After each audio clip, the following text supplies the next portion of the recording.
You're watching The New Stack Makers, a podcast for people who develop, deploy, and manage at-scale software.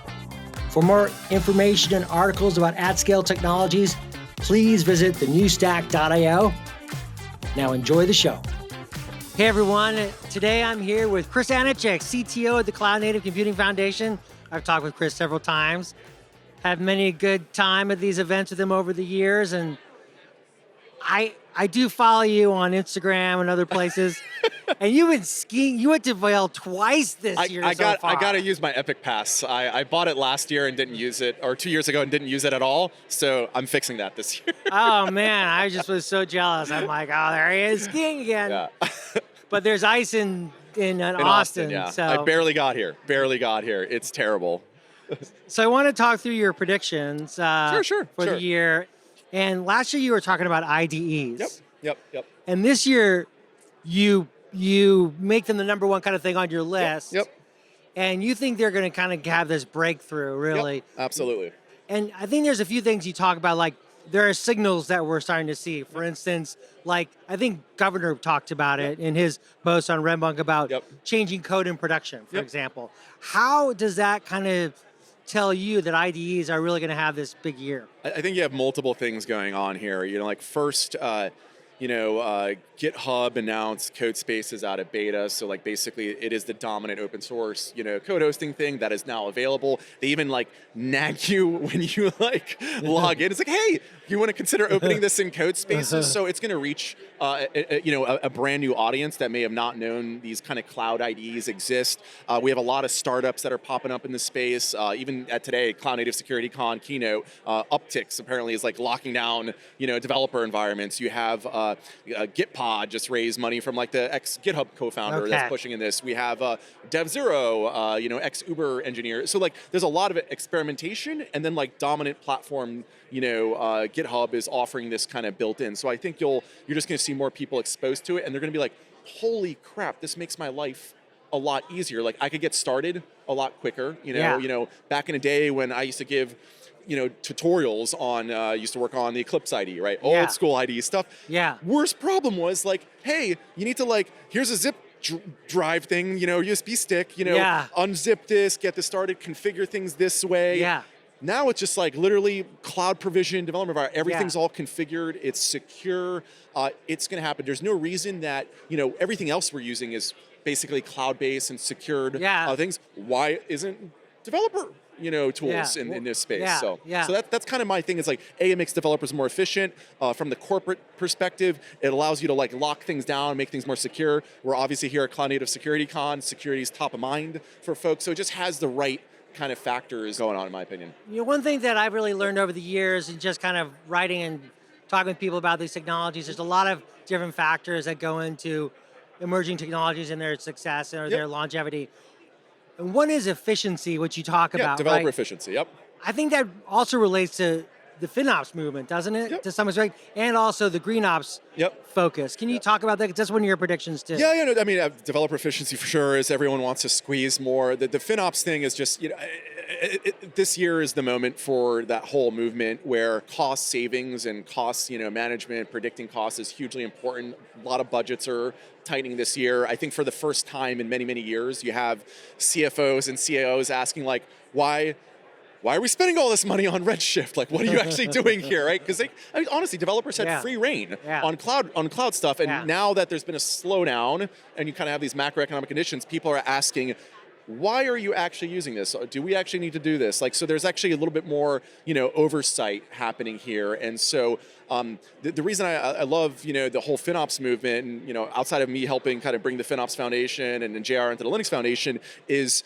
they're literally crafting a new job field, right? Like, it's just awesome. Like, if you ever join the FinOps Slack, it's like all these people from like all over the world that are responsible for people's cloud bills. It's literally crafting a new job. It's almost like the DevOps movement. Like, they created a new job for folks, and the FinOps folks are doing a very similar thing. It's a whole new community, and I think you're just going to see more stringent views on managing cost, managing how efficient developers are with the resources that the company provides, and then to the whole GreenOps movement really quickly. It's like, look, it's a different side of the same, coin. The more efficient that you could use resources on all the clouds you're using, the more green you are. Also, you could potentially work with other data centers, that maybe, have less carbon footprint and so on. So like all this stuff's intertwined. The connection, at the end of the day. the connection I have trouble with is what's the connection actually to the code itself? Because FinOps is a cultural movement.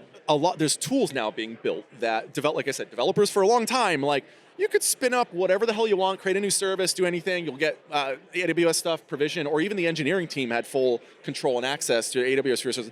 That is changing a little bit where now there's a little bit more lockdown on what people could do. And what's happening is there's companies out there that are already doing this, is where developer does a pull request, creates a new service, they get potentially information of how much this may cost, or this may affect billing in some ways. So the cost information is now slowly being surfaced to developers, whether it's through a third-party tool or platform, or it's actually like part of their development workflow. I've seen some really cool freaking projects out there that are bringing this, like literally it's like a pull request, it's like a build fail. You're like, this is going to like spike up your bill potentially. Are you sure you want to go through with this, and kind of setting things? Yeah, it's overdue and will definitely happen. A recession is just going to accelerate focus on this area. The recession. Yeah.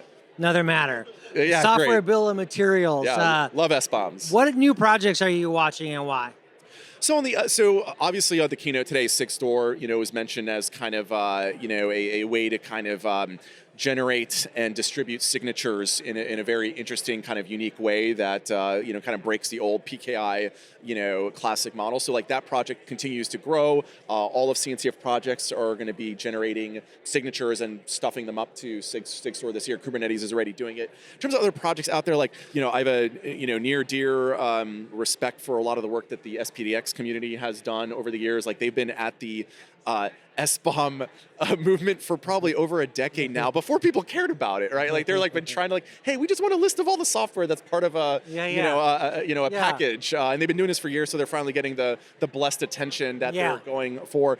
There's a couple other there's a project called Witness. Out there, from a couple folks in our community, Cole, that are basically trying to generate other data that are part of SBOMs, like attestation data and other things that are just super interesting of like, how was this actual software necessarily like built, right? What commands were used and so on. So like Witness is a cool project. There's a bunch, but like my attention, like to me, this will be a year of Sigstore adoption for sure. Like that, it just solves a very thing. And sadly, there's probably dozens of ways to generate SBOMs. So like we've actually been doing some fun testing internally at CNCF where it's like, I'm going to go use this tool to generate an SBOM. I'm going to use this one, and they have different results. I'm like, great, we're going to have to deal with this problem eventually. But that's all good. We're eventually going to get there. So GitOps and OpenTelemetry, you mentioned those two projects. Why? So CNCF, we do these velocity reports, open source velocity, where it's like, what are the most active projects in terms of like issues, pull requests, done, and we kind of generate this, bubble chart basically every 6 months. And the reason I mentioned those is GitOps projects, both Argo, Flux, are in the top, 10, list of project activity. OpenTelemetry is the second most active project in CNCF behind Kubernetes to me, which is a huge, signal of like, there's people using this stuff, contributing, and kind of, taking it to the next level. So that's kind of why I mentioned it. It's based on that velocity chart. And even at KubeCon CFP submissions, GitOps content is super high in terms of, stuff being submitted to those conferences. OTel is more plumbing than more, let's call it developer facing per se. So it's a little bit different, but they're getting tons of contributions. You also mentioned Backstage as a project, and I was curious why you mentioned Backstage, because I think Backstage is part of a movement in itself and being platform engineering. I just mentioned Backstage because it's part of CNCF and it's in our ecosystem, and it's something I've played with. But I spent my time early days working at Twitter on infrastructure, and we had our own service catalog, Backstage-esque thing. Any large scale, have that. are going to have something like that. They either built it themselves or they're using something terrible from back in the day. But most of the time, they built it them. Might be on a spreadsheet even. It could be a spreadsheet. Yeah, it could be. Who knows? It could be in a terrible place. But Backstage. There's other projects out there. As Clutch, I think from Lyft. There's going to be an open source movement for this thing, right? Like IDPs will be open source based. And the reason I like Backstage outside of being in CNCF is like they have a very healthy plugin extension ecosystem. When you have a lot of plugins, you have a large community that way. The reason Jenkins is still around, like people make fun of Jenkins, but Jenkins is going to be around probably as long as Linux, is because they have a billion plugins. And I think Backstage is going along that route. So which creates an opportunity for plugin managers. Plugin managers, or like, you could take Backstage and completely rebrand it and like create a, their own, distribution there. And I think you're seeing some companies doing this. Like VMware, I think, has a distribution. Red Hat is doing this. Yeah. But there's other service catalogs, out there. I think it's just going to be hard to compete with an open one that has a healthy community and multiple vendors involved. That just like has good aspects of a growing open source project and community. Now, WebAssembly, one of our favorite topics at the news stack, and and I'm curious why you see it having such influence in 2023, and why it's going to become such a dominant form of computing. As context, one of the people we just interviewed was Kevin Hoffman, the CTO of Cosmonic, who's talking about the security benefits of WebAssembly, which seems to have the opportunity to really affect how people think about security and cloud native architectures. So WebAssembly has a completely different model, than containers when it comes to security. They have their own little VM type model with capabilities and so on that I'm sure Kevin spewed upon. So if I just look at it at a high level, it's like you kind of look at, why did containers become popular? Well, people looked at VMs and they're like, well, this is like a little lighter weight, maybe a little bit faster, maybe gives me a little more flexibility. If you just go with that mindset and look at like containers versus WebAssembly, you're like, well, it's a little lighter, a little smaller, maybe a little more secure, a little more So just from that like rough point of view, like people are going to play with it, people are going to experiment. The biggest problem that WebAssembly has is I think it's just immaturity of specifications. There's a mix of startups and vendors, so it's kind of in that boiling innovation phase, right? Like WASI needs to kind of get finalized and adopted. They need to have a standardized module layer. Why did containers become popular? Well, Docker created Docker Hub, and they had a great tool chain. Right. In WebAssembly, there is no like standardized registry yet. They can't even agree on what that would look like, right? The tooling's all over the place, but it's in that early innovation phase. And to me, it just has the dynamics of like, look, you have something that's lighter, more secure, potentially than containers. People are going to look at it. It still needs a lot of work overall. And even in CNCF land, we have a lot of our projects that are either integrating or playing with WebAssembly. It could be as simple as like, Envoy wants a different mechanism for plugins and extensions, or it could be like what Kevin and folks are doing. It's like, we're just going to create a full-blown, hosting platform for WebAssembly.